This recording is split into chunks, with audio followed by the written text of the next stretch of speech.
Ce chapitre introductif de géographie a une double vocation. D'abord, envisager le monde dans sa complexité. Ensuite, l'étudier à partir de cartes. Appréhender la complexité du monde revient à se poser des questions sur son organisation, sur les inégalités, sur la hiérarchie, sur les fractures, sur les liens.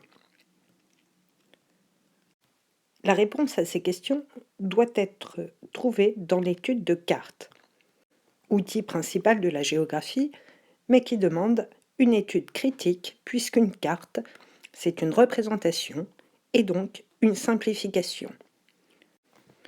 Ce chapitre nous invite donc à voir comment les cartes rendent compte de la complexité du monde et quelles en sont les limites. Il ne peut donner lieu qu'à un exercice type étude critique de documents au bac. Étudier une carte suppose d'avoir toujours présent à l'esprit l'idée qu'une carte est une construction et qu'elle est faite de choix. Son étude implique donc d'être attentif à toute une série de paramètres. D'abord, à sa source, qui peut être plus ou moins fiable. Ensuite, à sa date, qui peut être plus ou moins récente. Enfin, à son échelle. Dans le cas présent, l'échelle est mondiale. Elle peut être continentale, régionale ou nationale. La précision des données varie avec cette échelle. Il convient également d'étudier le choix de la projection. Le globe est projeté sur une surface plane selon deux méthodes principales. La première est appelée projection cylindrique. Le globe est projeté sur un cylindre que l'on déroule ensuite pour obtenir un planisphère cylindrique. Il en existe de nombreux exemples, comme la projection de Mercator, de Peters, etc. La deuxième méthode est appelée projection azimutale. Elle consiste à projeter le globe sur un plan à partir d'un point tangent. Lorsque ce point est le pôle, on obtient une projection polaire. Chacune des projections a pour effet de déformer et les angles et les distances. La projection polaire a pour intérêt de ne pas couper les océans, contrairement à la projection cylindrique. En revanche, les distances dans l'hémisphère sud sont largement amplifiées. La projection, qu'elle soit cylindrique ou azimutale, suppose aussi le choix d'un centre. Nous avons l'habitude d'avoir des planisphères centrés sur l'Europe et sur le méridien de Greenwich. En Amérique, les planisphères sont centrés sur le continent américain, tandis qu'en Australie, les hémisphères sont inversés et les cartes sont centrées sur l'Océanie. De la même façon, les projections azimutales sont la plupart du temps centrées sur le pôle Nord.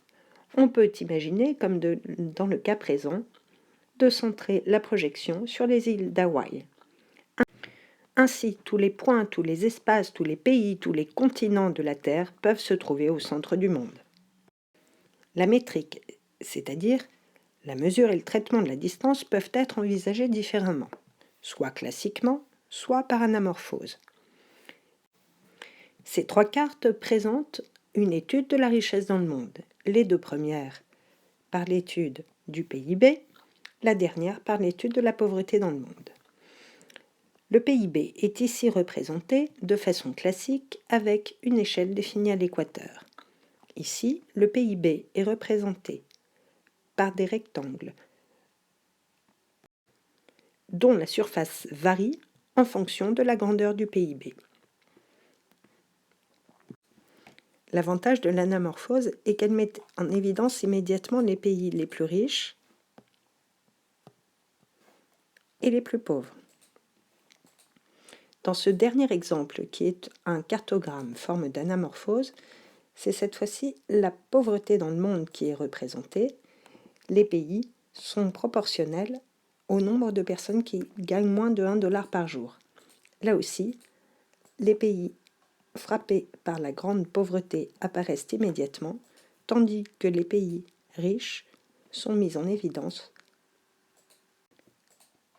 par leur disparition quasi totale de la carte.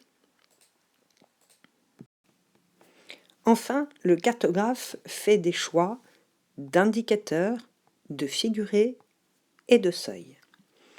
Prenons l'exemple de la représentation de la guerre dans le monde. En ce qui concerne les indicateurs, dans le premier cas, on étudie les conflits armés majeurs en cours en 2010.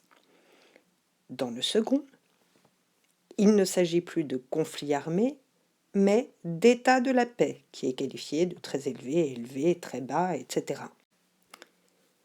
Les figurés diffèrent aussi. Dans le premier cas, seul un figuré de surface rouge a été choisi et s'oppose à des figurés marrons. Dans le second cas, on a aussi des figurés de surface, mais ils sont hiérarchisés par un dégradé de couleurs qui s'oppose. Enfin, la première carte a utilisé un seuil. En effet, elle ne représente que les conflits armés majeurs en cours en 2010. Tous les autres sont donc oubliés.